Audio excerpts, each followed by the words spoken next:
नमस्कार दोस्तों, हमारी आज की कहानी का नाम है व्यवहार। श्रेया, चाय नाश्ते का क्या हुआ? बुआ जी के जाने के बाद नाश्ता लाओगी क्या? संगीता जी ने कहा। श्रेया हड़बड़ाते हुए बोली, ले आई मम्मी जी। संगीता जी, क्या कहूँ जीजी, ये आजकल की लड़कियां सिर्फ फैशन करना जानती हैं। कुछ काम कह दो तो बस फिर तो स्यामत है। एक हमारा समय था, सास के कुछ बोलने से पहले ही काम खत्म। संस्कार तो हमारे रग-रग में थी जीजी, पर आजकल की लड़कियां बिल्कुल ही संस्कारहीन हो गई हैं। बस चार किताबें क्या पढ़ लेती हैं, सोचती हैं कि सब आ गया।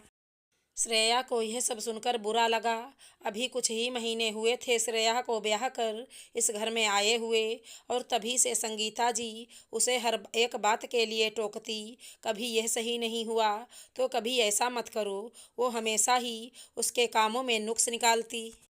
आज भी बुआ जी के आते ही श्रेया रसोई में चाय नाश्ते के लिए चली गई। उसे गए बस अभी 15 मिनट ही हुए थे कि संगीता जी उसे आवाज़ देने लगीं। अगली सुबह संगीता जी, श्रेया, परसों प्रतिभा आ रही है। वो दामाद जी भी उसे छोड़ने आ रहे हैं, तो उनके लिए अच्छा खाना बना देना। और दामाद जी को गुलाब जामुन बहुत पसंद हैं, तो वह तो ज़रूर बनाना। ठीक है मम्मी जी। उसी दिन सुबह सुबह ही श्रेया को संगीता जी ने न जाने कितने ही पकवान बनाने के लिए लिस्ट थमा देती हैं, और श्रेया भी लग जा पड़ती है उस लिस्ट को पूरा करने में। फिर संगीता जी की बेटी और दामाद अरुण के आने के बाद में सभी दोपहर में खाने बैठते हैं। खाने के बाद संगीता जी अरुण से कहती हैं, रुकिए दामाद जी, आपके लिए गुलाब जामुन भी हैं अभी। जा श्रेया, ले आ। संगीता जी के गुलाब जामुन कहते ही श्रेया को याद आया कि उसने तो गुलाब जामुन बनाया ही नहीं। पर अभी अगर वो ये बात संगीता जी को बताएगी तो संगीता जी फिर उसके संस्कारों का पोथा खोल कर बैठ जाएंगी। इस बात से घबराते हुए श्रेया रसोई में परेशान घूमने लगी। इधर प्रतिभा कहती है, माँ गुलाब जामुन हम हाथ धोकर आराम से सोफे पर बैठकर बातें करते हुए खाएंगे। यह कहकर वो रसोई में जाती है। फिर थोड़ी देर बाद श्रेया सबके लिए गुलाब जामुन लेकर आ जाती है। संगीता जी, ये कैसे गुलाब जामुन बनाए हैं श्रेया? सच में कोई गुण नहीं है तुम में। इससे अच्छा मैं भोला के दुकान से ही ले आती। बेकार में दामाद जी को यह गुलाब जामुन तो नहीं खाने पड़ते। प्रतिभा, माँ, ये गुलाब जामुन भोला के दुकान के ही हैं, जिसकी अभी आप बड़ी तारीफ कर रही हैं। संगीता जी, ये क्या कह रही है तू बेटा? ये गुलाब जामुन उसके हो ही नहीं सकते। प्रतिभा, माँ, आप चाहें तो उनसे पूछ सकती हैं। संगीता जी, पर यह कैसे हो सकता है? मैंने तो इसे घर पर ही बनाने को कहा था, और इसने दुकान से मंगवा लिया। तो तुम अब अपनी सास को उल्लू बनाने की सोचने लगी हो। बस ऐसे ही तुम्हें मैं संस्कारहीन नहीं कहती। अरुण, हाँ मम्मी, प्रतिभा भी बिल्कुल संस्कारहीन है। जब भी घर में कोई मेहमान आता है, आधा खाना यह बनाकर बाकी का ऑनलाइन ऑर्डर कर लेती है। यह भी हमें ऐसे ही उल्लू बनाती है। संगीता जी, ये क्या कह रहे हैं दामाद जी आप? अब आपके यहाँ तो हमेशा ही मेहमान आते हैं, तो ऐसे में कोई कितना खाना बनाए? अगर इसी वजह से कभी ऑनलाइन ऑर्डर कर भी दिया तो यह कोई जुर्म थोड़े ही ना हो गया।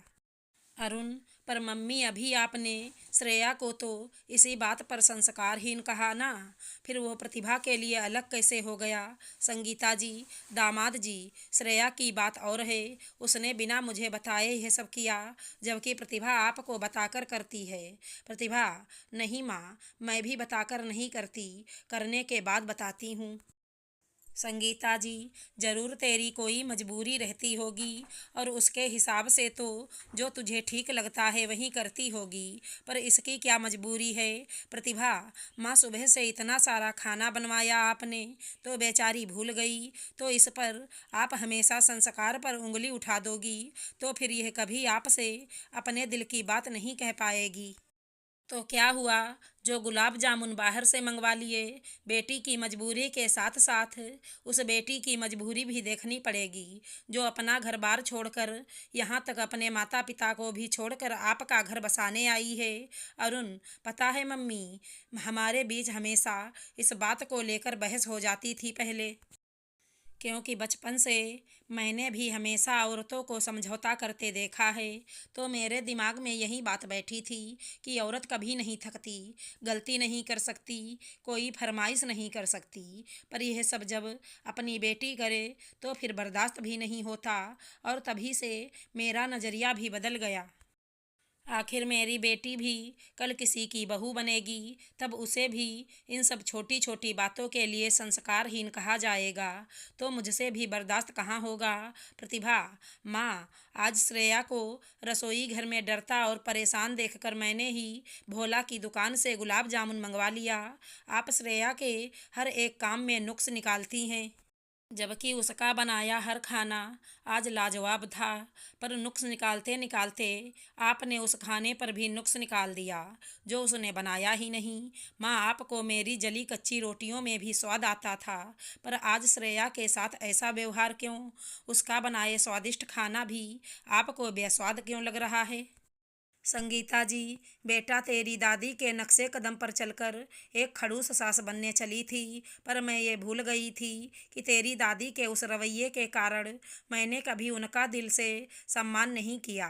हमेशा खटकती थी वो मुझे, और आज मैं अपनी बहू के लिए वैसे ही बन रही थी। पता नहीं क्या हो गया था मुझे। माफ़ कर दे श्रेया, हम औरतें हमेशा अपनी सास के नक्शे कदम पर चलना चाहती हैं और सोचती हैं जो मैंने झेला है वही परंपरा है। बस इसी कारण ये खोखले परंपरा हमारे सर का बोझ बन जाती हैं और घर में क्लेश का कारण भी बन जाती हैं। आशा करती हूँ हमारी कहानी अच्छी लगी होगी। धन्यवाद दोस्तों।